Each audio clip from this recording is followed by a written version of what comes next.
A paz do Senhor a todos os irmãos.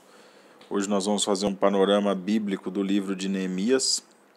Você que está assistindo esse vídeo pelo celular, assista na horizontal, que ele fica mais fácil, fica maior e fica mais claro a leitura.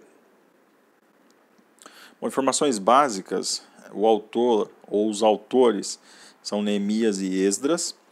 A data aproximada é 445 até 425 a.C. O local, apesar de começar o livro em Neemias 1, falando ele lá na Pérsia, junto com o rei, Neemias, a história mais importante, ela se passa na Palestina, em Jerusalém, na reconstrução da cidade. As fontes são as memórias de Esdras e Neemias, e o alvo, o objetivo é descrever a história. Versículo-chave é Neemias 2, versículo 17. A palavra-chave é reconstrução. O tema: Neemias ele era um copeiro do rei. Quando ele ouviu falar, ele escutou que no templo de Jerusalém estava sendo reconstruído, está lá no livro de Esdras. Ele ficou ansioso por saber que não havia nenhum muro para proteger a cidade, então ele ficou um pouco mais, eu diria, mais preocupado, que não havia nada na cidade que pudesse proteger. Então Neemias pede a Deus que o usasse para salvar a cidade. Então ele faz isso em oração, Deus responde à oração dele. Ao abrandar o coração do rei persa, Artaxerxes, que não só deu a sua bênção, mas também o material para ser usado no projeto. Então Neemias recebe permissão do rei para regressar a Jerusalém, onde se tornou governador. Então Neemias ele consegue esse favor do rei, o rei dá provisão para ele, mais materiais para a reconstrução da cidade, e ainda o nomeia governador da além do Eufrates, lá em Jerusalém.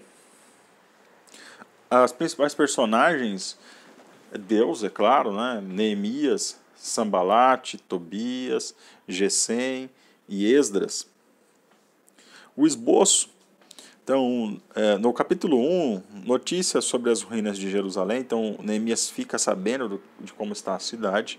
Do capítulo 2 ao capítulo 4, Neemias vai a Jerusalém supervisionar a reconstrução dos muros. No capítulo 5, há generosidades com as famílias pobres, então Neemias vê que haviam patrícios, os próprios irmãos, parentes,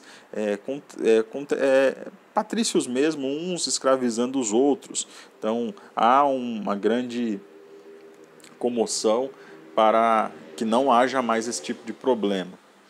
Do capítulo 6 ao capítulo 7, verso 3, o término da reconstrução dos muros.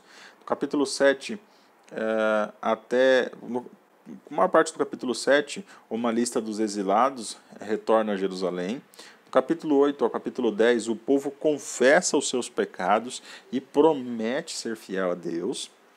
Do capítulo 11 até o capítulo 12, verso 26, a relação dos que habitaram em Jerusalém. E no capítulo 12, verso 27 ao capítulo 13, a dedicação do povo.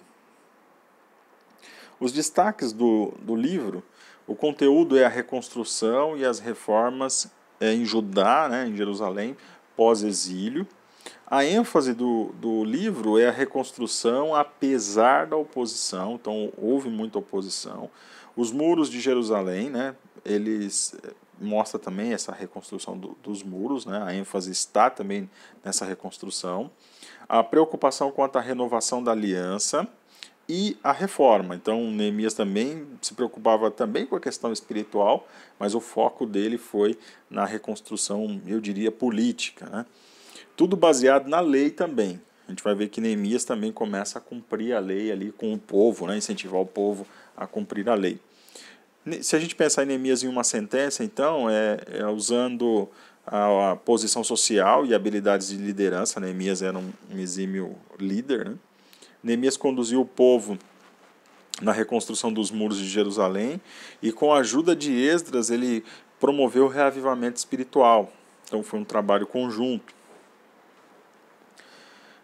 A história de Neemias é uma continuação do que Esdras escreveu. Não só uma continuação, mas o próprio livro de Neemias ele interlaça, né? Eles vão correndo em alguns momentos paralelos. A gente vai perceber que aparece Esdras no livro também, né? Ele é uma das personagens principais, mas a gente vai perceber que esses livros, os livros, né, os 3 livros também, Esther também acontece isso também, esses livros eles estão caminhando, a história caminha junto, né? Então ambos estavam engajados, né, Neemias, Esdras, na preservação e reconstrução de Israel, junto ao povo que retornou do exílio e enfrentando as oposições internas e externas. Né? Houve muita oposição, houve muito problema, muita divergência, tanto interno como com os judeus, mas também com os gentios também. Então, nesse mesmo período, né, o povo permaneceu longe de Israel, também enfrentava uma batalha. Então, aqueles que ficaram no exílio também enfrentaram uma grande dificuldade, que é o tema do próximo panorama, que é Esther, né, eles tiveram que lutar pela vida. Apesar de viverem falar então todos na mesma época, né, os livros, cada um dos livros, né, então Esdras, Neemias e Esther, cada um desses livros e dessas personagens tiveram o seu próprio propósito e a temática do livro também tem ensinos diferentes, mas os 3 viveram no mesmo tempo. A liderança de Neemias tem sido reconhecida por muitos autores. Ele era copeiro do rei, uma posição importante na corte. Foi homem de oração, está lá no capítulo 1, verso 4. Ele trabalhou em equipe, está lá em Neemias 3. Ele enfrentou a oposição, Neemias 4 a 7. Ele liderou o povo na reconstrução, está lá do capítulo 11 a 13. E foi reconhecido até pelos gentios, está lá também, capítulo 1, verso 11. Curiosidades, uma carta datada do ano 408 a.C., ela foi endereçada a Bagoas, né, que foi o sucessor de Neemias. Né?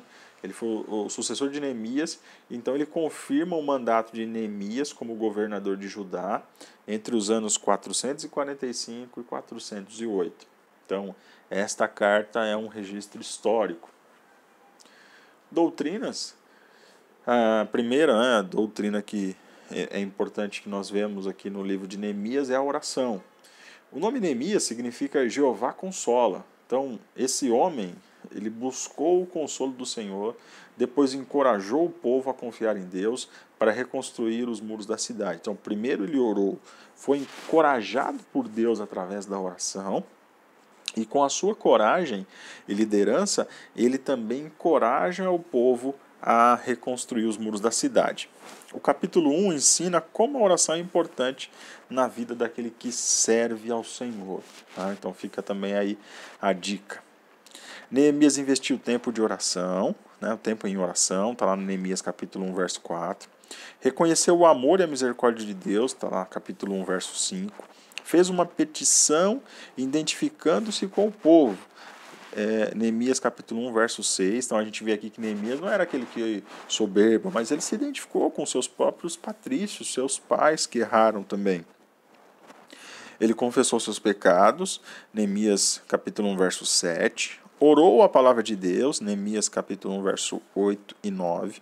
E pediu sucesso nos planos e trabalhos que desejava realizar para o Senhor. Está lá em Neemias capítulo 1, verso 10 e 11. O que nós vemos mais de doutrinas também é a soberania de Deus. A soberania de Deus no livro, ele é vinculada à responsabilidade humana, à ação de Deus na história. Então, ou seja, a responsabilidade humana ela traz consequências e Deus ele mantém a sua soberania com o controle da história.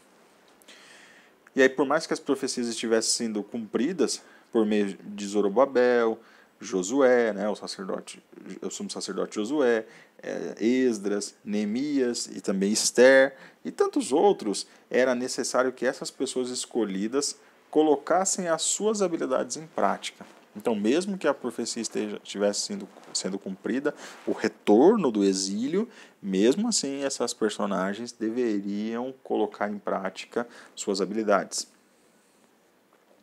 Aplicação prática. Neemias ele liderou os israelitas. Há um grande respeito e amor pelo texto da Escritura. Então, Neemias ele incentivou o povo a Escritura, assim como Esdras também.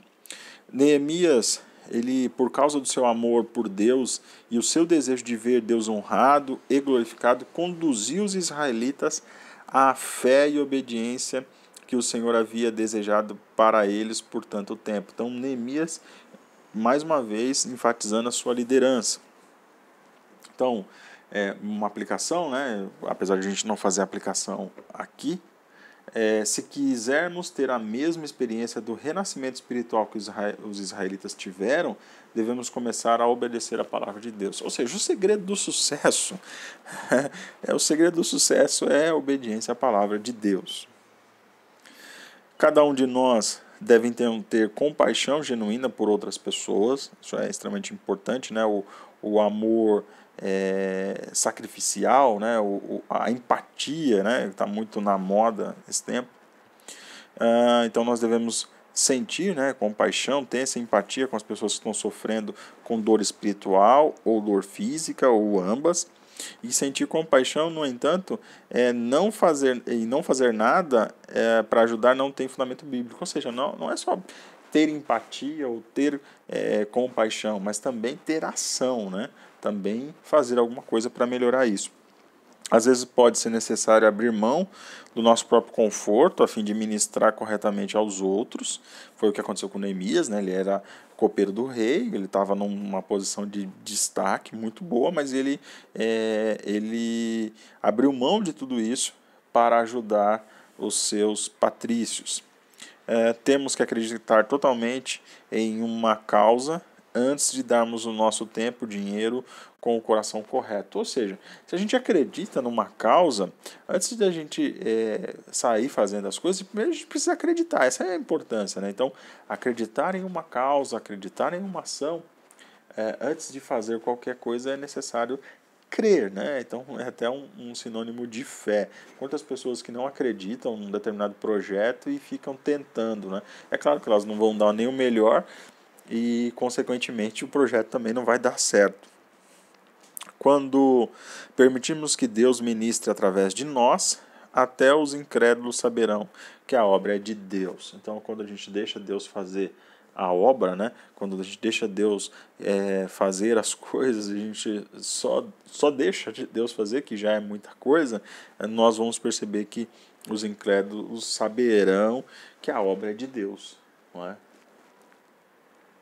E, para concluirmos, Neemias, servo de Deus, foi firme no propósito, né, no propósito de cumprir a missão que lhe foi designada pelo Senhor. Ele foi firme, constante, perseverante. Ele não viveu num tempo fácil, né, num tempo de facilidades ou vantagens, mas muito pelo contrário, ele teve muita oposição, muita dificuldade, mas mesmo assim pela fé ele venceu na soberania de Deus, com a soberania de Deus, e pela perseverança na dedicação de cumprir o plano divino. Então, Neemias é um exemplo de líder a ser seguido. Meus irmãos, que Deus abençoe a todos, boa leitura do livro de Neemias e fiquem todos na paz do Senhor Jesus e até uma próxima oportunidade, se Deus assim permitir.